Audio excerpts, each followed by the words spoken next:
All right, let's talk about one of the biggest breakthroughs in AI safety. I mean, this is the secret sauce, the technique that really taught models like ChatGPT to be, helpful and harmless. It's a fantastic story about how a few researchers tackled this massive problem and in a super clever way. And this whole thing, it really starts with a puzzle, a real head-scratcher. How could a tiny AI model be better, like consistently better, than a monster model 100 times its size? I mean, on paper, it sounds impossible, right?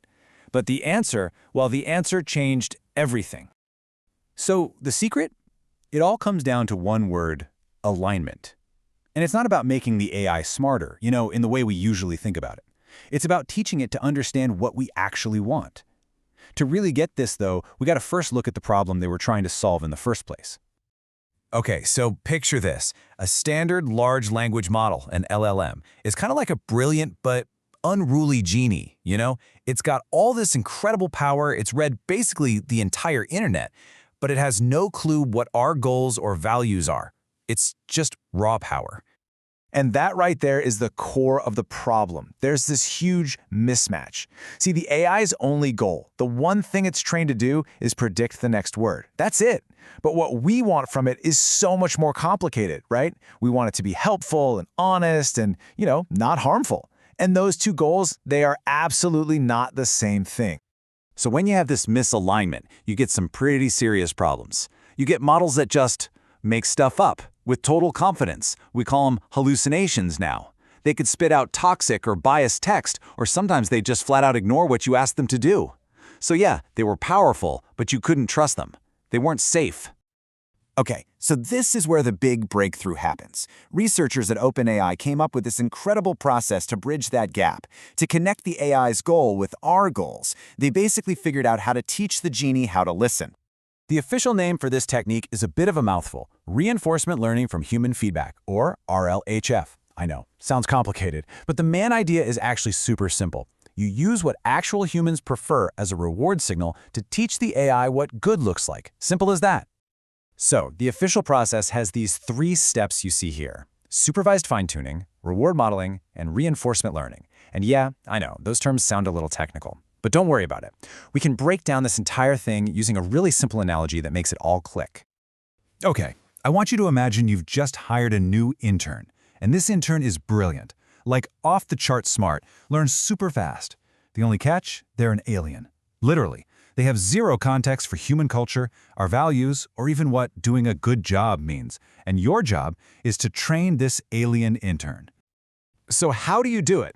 Well, it happens in 3 steps. First, you just give the intern a bunch of examples of great work. Here's a perfectly written email. Here's a great report. That's step 1, supervised fine-tuning.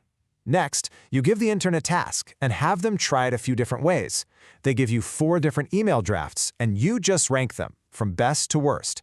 This teaches a kind of supervisor AI to understand what you like. That's step 2, reward modeling.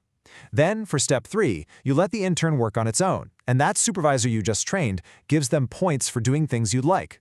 The intern's only goal is to rack up as many points as possible. That's the reinforcement learning part. And you just keep doing that loop over and over, and the intern gets better and better at knowing exactly what you want. And look, this whole process wasn't just some theory.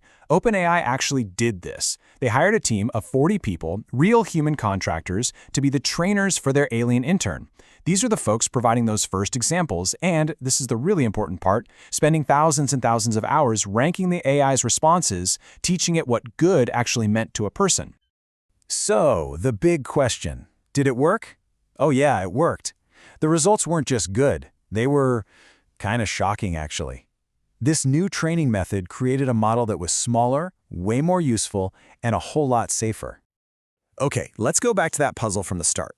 The new model they built with this method was called InstructGPT, and it only had 1.3 billion parameters.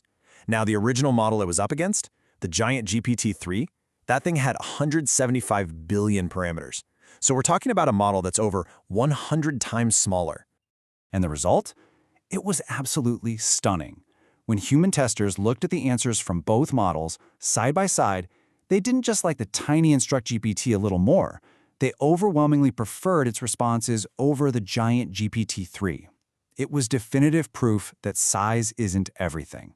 Alignment That was the key. I mean, the research paper itself says it all right there. A model that's 100 times smaller, but trained with this human feedback loop, was just plain better at doing what people wanted than the massive brute force model. Incredible. And you could measure the improvements everywhere. The new model was way more truthful. It hallucinated 50% less often. It was less toxic, and maybe most important of all, it was just so much better at actually following instructions. The unruly genie was finally learning some manners. But, of course, it's not all a simple success story. This incredible progress also brought up some new challenges and some really big questions about the future of all this. So, the researchers found something interesting, a little wrinkle they called the alignment tax. It turns out, when you make the model so focused on being helpful and safe, it actually got a little bit worse on certain things like academic tests or really creative writing. There was a trade-off. But, again, they found a clever fix. During that final training step, they mixed in just a tiny bit of the original, messy internet data. And that little splash of chaos was just enough to get rid of most of that alignment tax. It brought back the model's old skills without letting it get unruly again. Pretty smart.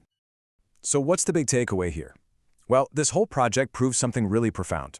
Making AI better isn't just a race to build bigger and bigger models and throw more data at them. Investing in these smarter training methods, in alignment, can actually be way more effective and give you much, much better results. And that brings us to the biggest question of all, the one we're still grappling with today. We now have this incredibly powerful technique for aligning an AI to human preferences. But in a world with billions of people, all with different values, different cultures, who gets to decide which preferences we use? Whose values become the blueprint for this technology? That's the challenge that comes next.